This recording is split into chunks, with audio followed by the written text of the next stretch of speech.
day 2 of 15 days of festive fear, and I have 3 spooky stories for you today. And the last story comes from January the 17th, 2021, and story number 1 comes from Saurab. Now listen, I am really sorry if that is pronounced wrong.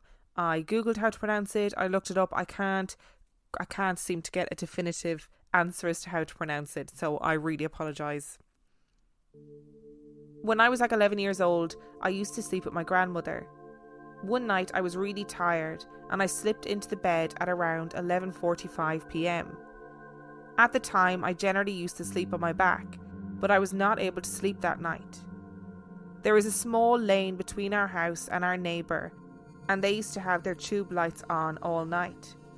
The neighbour's lights started to flicker, but I didn't pay a lot of attention. But then the flickering timing got longer, and then suddenly I stopped seeing the light. And there was something wrong with the darkness. It was darker than dark. I was going to chalk it up to my imagination. I saw the floor, I could see the neighbour's light reflection, and I looked up and I saw blood red eyes. I saw an entity at least 9 to 10 feet tall, and on that entity's head was a hat. The hat man slowly drifted in front of my legs. We had the most intense staring competition, and I was scared that if I closed my eyes something bad would happen. I tried to stare into its eyes or eye sockets or blood holes or whatever it was, and my eyes started to water. I couldn't hold my eyes open. I blinked, and within that time the hat man was within a few inches of my face. This was not the worst, but I was unable to move at all, and I was not able to shout, and I wanted to shout. I suddenly realised that I was able to move my hand, and I could find the light switch, and suddenly I shouted at the entity and it disappeared.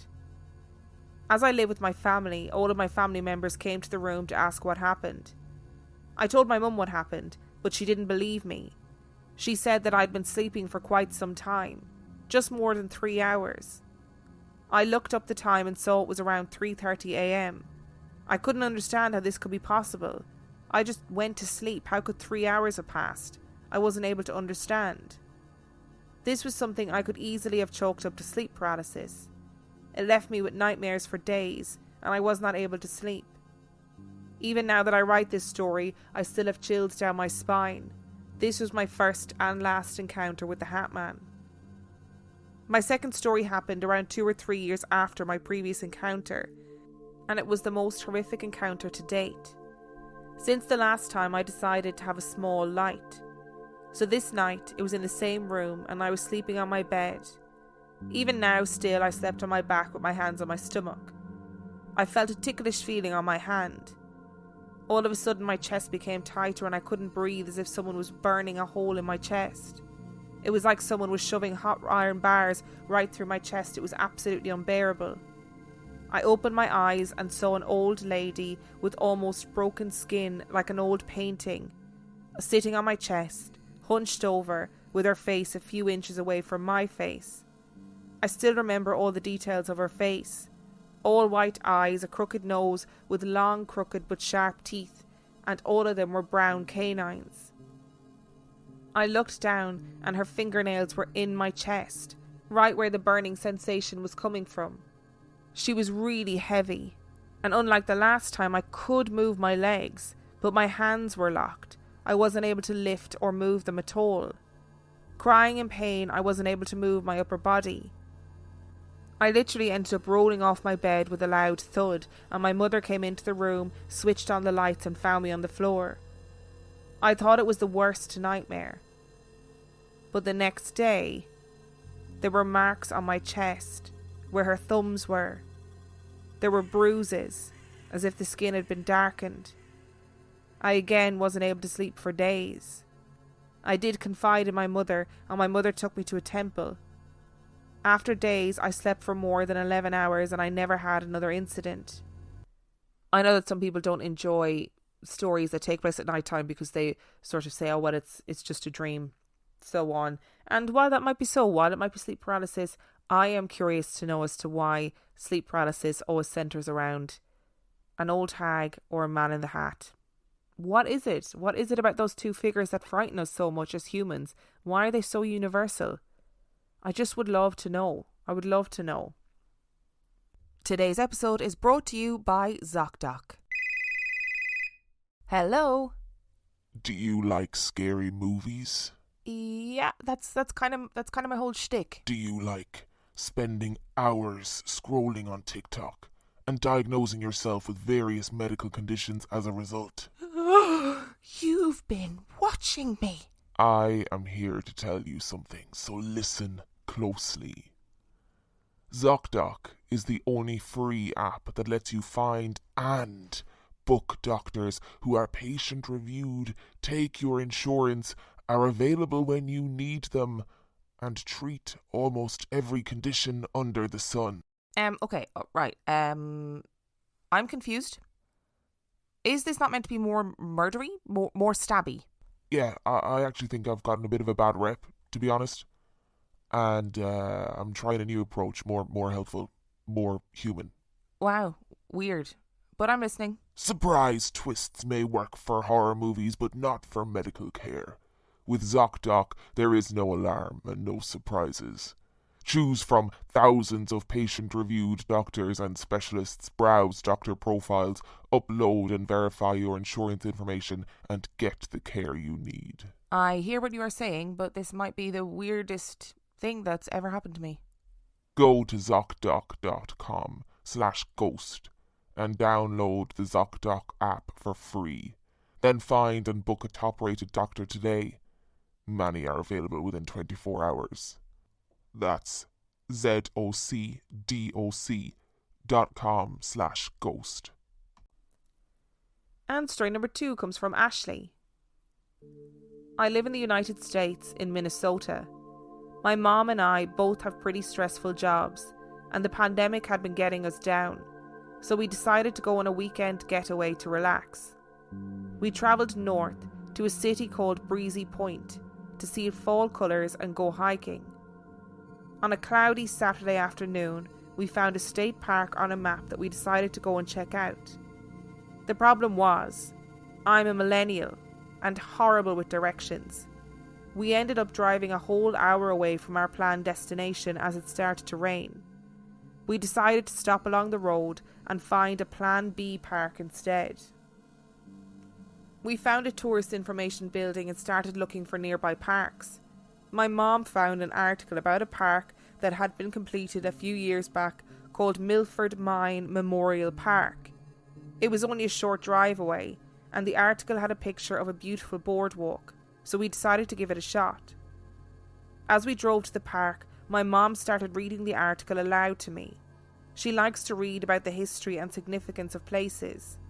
Usually I don't care for that stuff, but I was shocked and a little disturbed to hear that the park was the site of Minnesota's largest mining disaster in 1924, where 41 miners lost their lives and only 7 survived when a mine shaft collapsed and filled the tunnels with water and mud.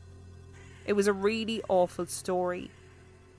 As she read in more detail about the disaster, it continued to cloud over and rain. I made a joke that we were definitely going to a haunted park. I've always been into the paranormal, so I did have a predisposition to bringing up ghost stories, even if I freaked myself out. However, I'd never witnessed or wanted to witness a ghostly encounter that couldn't be explained away. We arrived at the unassuming park and rounded a corner to see the beautiful boardwalk from the picture crossing a small lake. We were quickly reminded of where we were. The boardwalk was lined with the names of the deceased miners under our feet all the way across until the end, where it listed the names of the survivors. It felt like it took forever to pass across all the names. It was very morbid and unsettling, but the location was really pretty, and it was so quiet. We continued across the boardwalk looking at the names. We crossed the boardwalk and saw a fenced-off area with a faded sign that said danger and some scrap metal, buckets, light bulbs, just a bunch of junk. I wondered what it all was, and we got closer and started reading the sign. I was astonished, because I thought this was where they all died and that the bodies were still there. and therefore the place was definitely haunted. I was only sort of joking. Luckily, my mom actually read the sign before she got excited. It turns out that it was where the mine collapsed and the miners died, but all of the bodies had been recovered. I sighed in relief and continued walking with her. Then things started to get a little bit more unsettling. We moved on to a place with a bunch of old concrete structures. It was the remains of the old mining town where all the miners lived. I told my mom I wasn't stepping on it, assuming it was cursed or it would awaken the dead. My mom, of course, had already started walking across the cracked concrete in the park. I followed closely behind, but I wouldn't step on any of the remains. Something about walking across the site of a mining disaster and the old town where the dead people used to live was very off-putting. Then I started hearing stuff. Sometimes it was just my jacket rubbing up against things, but other times I swore I heard something in the bushes or the trees. I was starting to get paranoid and looked around like I was being watched. I felt pretty uneasy, but I was trying to enjoy myself. Mom just laughed at me because I'm easily spooked. She jabbed me and opened her eyes wide, saying, "Ooh, spooky." We veered off into a dead end that overlooked the lake. It was starting to rain harder again, so we found a bench under some trees. We sat there looking at the lake for a while and trying to take decent selfies. My mom still couldn't believe how quiet it was. Still feeling a bit weirded out, I looked up the Milford Mine Haunted on my phone. I know I was overreacting, but I love a good ghost story and I wanted to see if anyone might have experienced something in the past, or overreacted like me. I only found one article about this guy named Clinton A. Harris. Supposedly, when the mine eventually reopened in 1932, miners saw the ghost of Clinton holding a whistle cord from the mine, and they heard the piercing sound of the whistle as they ran from his ghost. I shut off my phone screen and looked up at my mom. I told her that if you hear a whistle and see some dude named Clinton, that it's a ghost. I was only joking, of course, but I explained to her the story of Clinton A. Harris. We started walking again and came across another plaque, and that's when shit got weird. The plaque said that the concrete in front of us was the foundation of a home in the mining town. My mom said it made her feel really sad, and she told me that the plaque said you could still see the irises that were growing in the garden before the disaster. She pointed to the left of the foundation, and sure enough, there was a patch of irises growing like they had been there for years. And that's when I froze. My heart started pounding vigorously, like it was going to come out of my chest. I could feel a rapid heartbeat in my chest and hear the pounding in my ears as clear as day. My family has a history of heart problems, so I got really scared and my face felt flushed as I tried to figure it out. I tried to play it cool because I didn't want my mom to panic. I looked down and felt it getting faster and faster. And then suddenly it stopped. I realised then that it couldn't have been my heart because I was still there, alive and breathing normally, aside from the adrenaline that I just felt. I checked my Fitbit to see if my heart rate was high, but it was normal. So why did I feel it then? Did you just hear that? My mom asked excitedly. I asked her what she meant, and she said, "The heartbeat. Did you hear it?" I was shocked and told her that I thought it was me. I thought I could feel it in my body, but she felt it in her ears and her cheeks. It turns out that we had both thought there was something wrong with both of our hearts. And then it started again. A loud thumping, like a heartbeat, just as loud and rapidly increasing. And then it would stop and start again. I started to panic. Did we trigger something? I tried to relax, but I was still on edge. We came to the last bit of the park on a dock lined with signs with all of the miners' names and short biographies about them. We started to read some and I started saying thank you and sorry to each of them in my head in case I had pissed one of them off. I heard that might work after all these years of watching paranormal TV shows and I figured I'd try. I didn't want whatever this heartbeat was to follow me. My mom called for me to come and read this one, and then she said somberly that he died a hero. I started reading the plaque and my eyes grew wide about the biography she chose for me to read. It was Clinton's biography, the guy from the ghost story. As I turned to read the plaque, I could hear the heartbeat again. I began reading. Clinton was manning the electric hoist when he got an early warning about the mining disaster. Instead of running to save himself, Clinton decided to sound the alarm using a whistle. The biography said he either got entangled in the cord of the whistle or intentionally tied it to himself to keep it going for hours. But he died sounding the alarm to save other miners. I told Clinton that I was sorry and that he had died a hero. We didn't hear the heartbeat again. I looked around, but the sky had cleared up quite a bit into puffy white clouds reflecting on the lake. It looked beautiful. We started taking pictures. It was almost like we knew that'd be the last time we'd heard the heartbeat. We watched some people fishing go by and stared off at the fall colours in the distance. I sat on a bench at the end of the dock. Being the paranormal expert that I am, I took a quick selfie with the background showing behind me. No orbs, no faces, nothing when you change the brightness in the picture, just a really bad, awkward selfie. I sighed in relief. I really didn't want to see anyone behind me. For giggles, I went back online and looked up more stories about Clinton, since he was the only ghost to be seen at the park, and the heartbeat stopped when I addressed him. I started Clinton A, and my phone flashed bright and froze. I couldn't do anything to get off the search screen. I quickly shut off the screen and put it back in my pocket. I didn't tell my mom about it until a few days later because I was pretty creeped out. Maybe it was a weird echo from the highway or a far-off motor, or maybe it was a miner offended by the jokes that I made. But honestly, I think it was residual energy of the place. Maybe even the residual energy from Clinton. His heart beating out of his chest in the last moments of his life. Whatever it was, I couldn't explain it, and neither could my logical and often skeptical mom.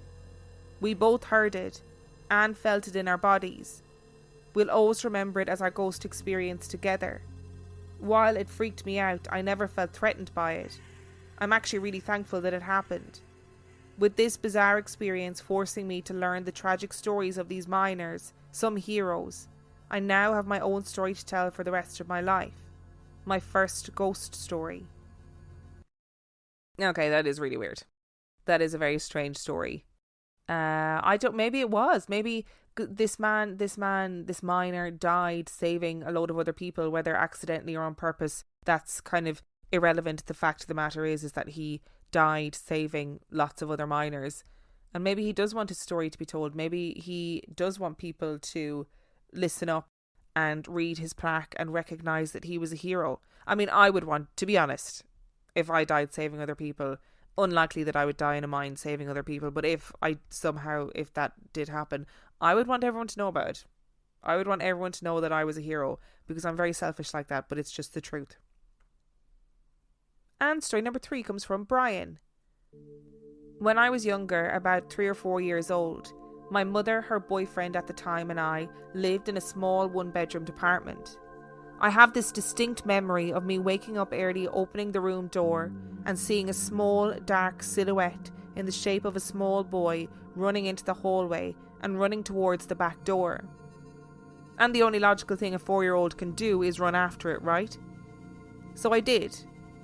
As I turned into the hallway, I caught the figure taking a sharp right turn past the back door and into the kitchen, so I followed it as fast as I could. And as I turned the corner, I was faced with a dead end, where there was no way out, but my attention was drawn to a drawer. I never thought anything of that memory until I brought it up to my mother years later, when I was out of the house at around 20 years old. She went pale, and a very concerned look came over her face. What do you remember about that time? Have you seen anything strange? I was really confused, and I simply answered, no, it's weird that it's the only memory of the house that I have. She took a deep breath and told me about how when I was younger I used to have an imaginary friend who I adored and looked up to, but that friend didn't like adults. I used to be the exact same way and challenged authority at any chance I could, and she hated that time period because she was in a very toxic relationship and she thought it was affecting me. I soon started saying that my friend would wake me up and tell me to go to the kitchen, into the drawer, and grab a knife and go and slit my parents' throats. I later asked her if it was true that we had bunnies. I remembered bunnies. She told me that she had to give them away because I kept strangling them, and when she would punish me for it, I would yell at her that I was practicing for her. We soon moved out of the house and everything got better. I don't remember the violence, but I remember snippets of happy stuff. I'm now 22, married, and have a 4-year-old daughter. I moved to a whole different state, leaving California behind and going to Arizona, and now I am terrified of what I'm experiencing. My daughter was playing in her room, and she hated playing by herself because she gets bored of playing alone and talking to her dolls, but recently she has started playing by herself. I sat her down and told her how happy I was that she was playing by herself to entertain herself, since my pregnant wife doesn't have the energy and I work 12 hours a day and don't really have the energy either. She looked at me and said to me with nothing but truth in her eyes, "But I'm not playing alone. I'm playing with your friend, who you played with as a kid." Chills ran down my spine and I dipped out of the room. I haven't told my wife, even though she knows the story of me being a child. I don't have the guts to tell her my daughter is seeing the same figure. How can she possibly know? I don't tell her scary stories, and I definitely didn't tell her about my experience. To make matters worse, just last week we adopted some dogs that just sit and watch my daughter play, but not in a curious way, in more of an assertive way to make sure she's safe. My wife is oblivious, even though she meddles with crystals, but I come from another culture where what we see is what we believe. I don't know what to do, because if this thing has attached itself to me and is showing itself to my children, then I'm stuck with this thing for another few years because my son is about to be born. So I thought initially this was going to be a story where I would say, hey, going through a stressful time, and obviously the relationship that your mum and her boyfriend were toxic, and that kids can act out, and they act out certain things and all of those things. But why is your daughter talking about the same thing, man? Why is your daughter saying it's the child that you used to play with as a child? No.